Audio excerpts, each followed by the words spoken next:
Man, I'll tell you, this is pretty emotional tonight. I watched all these videos, and it just blows me away. And I got to tell you one thing. I look out in this crowd, and I see some of the biggest stars in history. I'm looking over, it's looking Robert Yates, one of the best engine builders in the world. I look at Ricky Rudd over there, Jack Roush. I look at all these guys, Michael Walter, big winner at Daytona, Darrell, everybody. It's something. I'm humbled that I've made it here. I'm humbled that I'm standing up here. And I just can't thank everybody enough for selecting me to be in the Hall of Fame. I really can't. But before I really continue on, I want to congratulate the other inductees. One of my best buddies, Leonard Wood, sitting right down there. I got to tell a Leonard Wood story. You know, when I finally got out of those ASA cars, winning that championship and getting there, and finally made it down to NASCAR land, driving for my good buddy Raymond Beadle, I ran that race in 1986 at Bristol, and I won that thing, and I was just completely blown away. I came down pit road. I'm like, I can't believe I just won this race. I can't believe it. But what I really couldn't believe is when I come down pit road, I look over, and here's Leonard Wood running across the racetrack, and he takes his right hand and he sticks it right in that window and says, "Kid, congratulations." And I could hear his voice over the car running. He said, "You drove that race just perfect. You drove that line on that racetrack the way I wanted people to do it, and you did it. Congratulations." So, and what I think is so incredible, Leonard was the first guy to congratulate me for winning at Bristol, and I'm going in the Hall of Fame with you, buddy. That's pretty neat. And Buck Baker, those stories are incredible, and Susan, the job you did was amazing up there. It really, I'm still crying. Herb Thomas, Cotton Owens, I learned stories tonight I didn't know about those two, and it was just incredible seeing what they've done. To me, family is everything. These kids, my wife Patty, have stood behind me through all of this stuff, the thick and thin, all the ups and downs. It's just been a fantastic ride. I can't thank them enough. And Stephen and Greg and Katie, what you guys did, helping getting this Hall of Fame going, all the logistical stuff, our big party tonight, everything you've done is just really great. And Mom, I see you sitting down there. And Dad would have really loved to have been here tonight. This would have been so big for my father. He passed away last year, and we miss him really, really bad. I really do. But it had been something really big for him. There's a lot of people from all over the United States that have traveled here to see me get inducted tonight. And I'm sure the other inductees had the same thing. I look around and I see big names. I look over and see my buddy, world champion drag racer Don the Snake Perdome, and his wife Lynn came in all the way from California. Don, thanks a lot, buddy. My friend Fred Wagonall, he came in from Phoenix. He made me a lot of money. I'm glad you're here. All my guys from their car dealership up in East Tennessee, which I'm so proud of, led to Ray Huff Vickery, they all came down from Tennessee, and they're here supporting me tonight. All my buddies from Iowa Speedway, Stan and Conrad Clement, they're here tonight. Walt Zarni. Where's Walt? Walt's been one of my biggest supporters for a long time. When I always had these problems with my ties, Walt would take his tie right off and give it to me and say, "Kid, this is the way you got to look." I said, "Walt, I love your tires, dude." But he always stuck up for me. And my Uncle Gary's here from St. Louis. Gary, I can't thank you enough, because I used to work at the vacuum cleaner store. And Gary ran the vacuum cleaner store. And I wanted to go down to Springfield, Missouri to run a race so bad with my buddy Larry Phillips one time I couldn't see straight. And man, he said, "You got to stay late, and I need you to deliver some materials to this place down the road." I'm going, "I can't do that, man. There's no way. I got to get to Springfield, Missouri to race." He said, "No, you're going to do that, or else I'm going to fire you." I'm like, "What?" I said, "You asked for it." He loaded a 55-gallon drum up in the back of this step van, and I come out of that vacuum cleaner store running 300 miles an hour, and I drove 100 miles an hour over to Anheuser-Busch to drop that thing off. I got there, I slammed that baby in reverse, and I backed up, and I said, "Here, sign for this." And the guy says, "Sign for what?" I said, "That drum." He said, "There's no drum back there." I forgot to tie that drum down. And that drum flew out of the back of that car and it landed on Interstate 70. And when I was turning around and going back, I said, "Oh man, my boat's gonna get fired." I walked in there, and Monday morning, Gary says, "You're fired." It's like Donald Trump, "You're fired." I said, "Thank you." And my career started. And it's all because of Gary. And Gary, thank you for making the trip from St. Louis.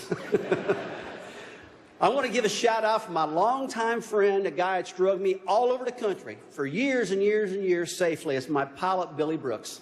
Everybody knows Billy Brooks. Billy, where are you? Amazing guy back there.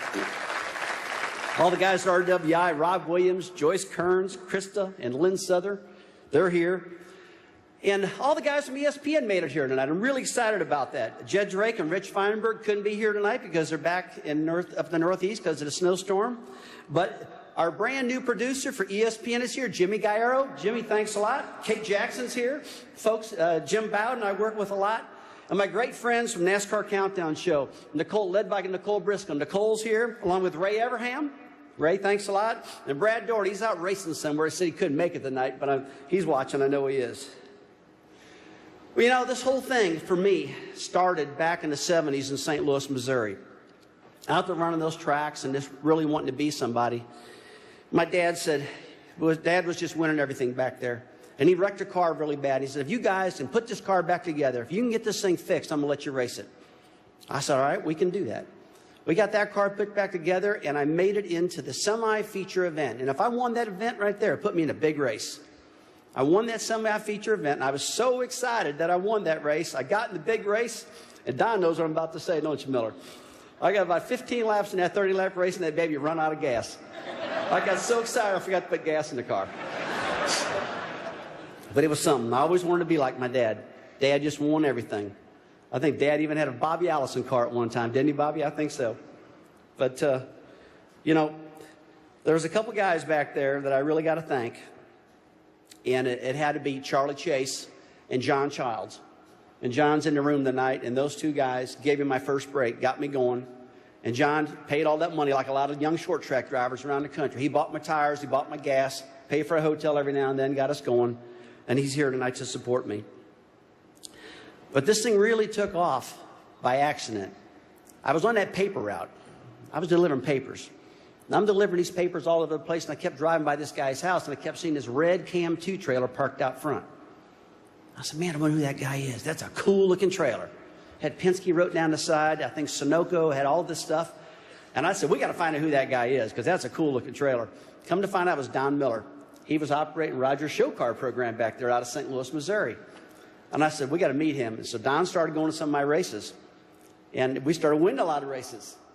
And he went to Roger and said, Roger, I got this punk back in St. Louis that's really pretty good, and he wants to drive really bad. And Roger said, let's dust him off and give him a shot. He said, but I'm going to make sure he can do it right. Let's take him to Atlanta. Let's test. So Rick Mears is down there running. I'm down there running these IROC cars. And we go in our very first race, and I finished second. I'm going, Mom, wow, this is something else. This can't be this hard. I mean, this NASCAR stuff, I jump right out of my ASA car, ran good, and I get in these cars and finish second. How about that? Well, I go to my second race, an ARCA race up in Michigan, and the drive shaft flies out. I go to another race in Charlotte, and I just run terrible. Roger calls me up and said, kid, you need more experience. And he said, right now, this is kind of affecting my IndyCar team because I was running the stock car out of the race shop up in Reading, Pennsylvania. And he said, you know, you go out and get some more experience, and I'll pass across down the road. And I went, oh, man, you got to be kidding me. I tried so hard, and finally it didn't work out. So, well, I'm going to take that advice. I'm going to go try to get some more experience. So back in '83, I said, I'm going to go for a title. I'm going to try to get a title. I'm racing my buddy Mark Martin over there with Alan Quickie, and who else we have, Mark? We had Davey Allison. We had all of them, right? We're racing against. And I win that championship in 1983. I beat my big buddy Dick Trickle by 10 points, I think it was. And he got me going. And he got me noticed. Cliff Stewart gave me a call. The owner of the Gatorade car back there in High Point, North Carolina. Richard knows him real good. He gave me that break and got me going. And I won the rookie year in '84, but I hit everything on the racetrack.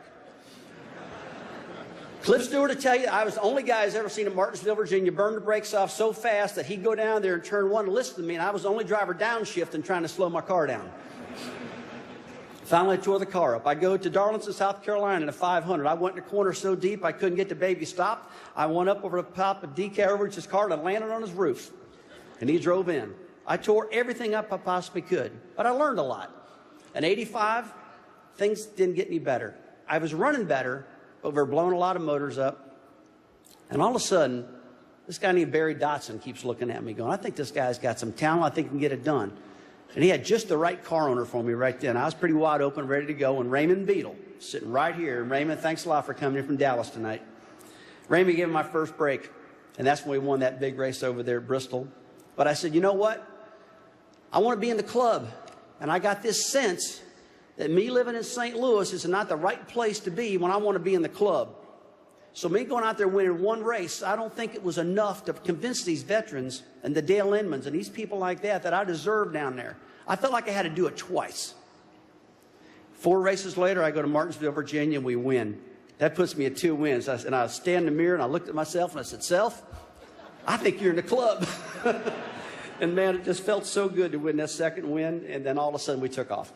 Won the last 2 races at Riverside, California before they shut the place down. Won all kind of road course races and short tracks and this and that. But one thing I was doing along the way, I was running Raymond completely out of money. I said, "We got to have this, we got to have this, and we got to have this." And what Raymond kept saying is, "No problem, no problem, no problem." And there's a story that a lot of people don't know in this room.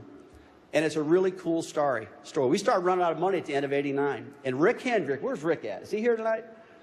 He's here somewhere. Rick said, "Hey, I'm going to loan you all some money, keep you going," because Raymond and Rick were big buddies. So Rick Hendrick right now will tell you that he's got, I don't know how many championships, and a half of one. Rick paid for that last part of that to keep us going. And so I really have kind of drove for Rick Hendrick a little bit too. And a lot for Raymond, and we just had a blast. But Raymond worked so hard and put everything he had into the championship in 88, in 89, I mean. And in 1990, we were able to win the Coca-Cola 600, got to Sears Point, and win that too. And that right there is when I picked up the phone and I called Roger.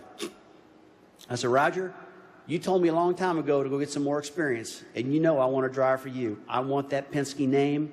I want it bad, and I want to drive for you." And he said, "Okay, you got enough experience. Let's get this thing started." We held this little meeting. I said, "Don Miller, you're going to own 25% of this team, or 24. And Rusty, you're going to own 24. And Roger said, I'm going to own the rest. Let's get racing."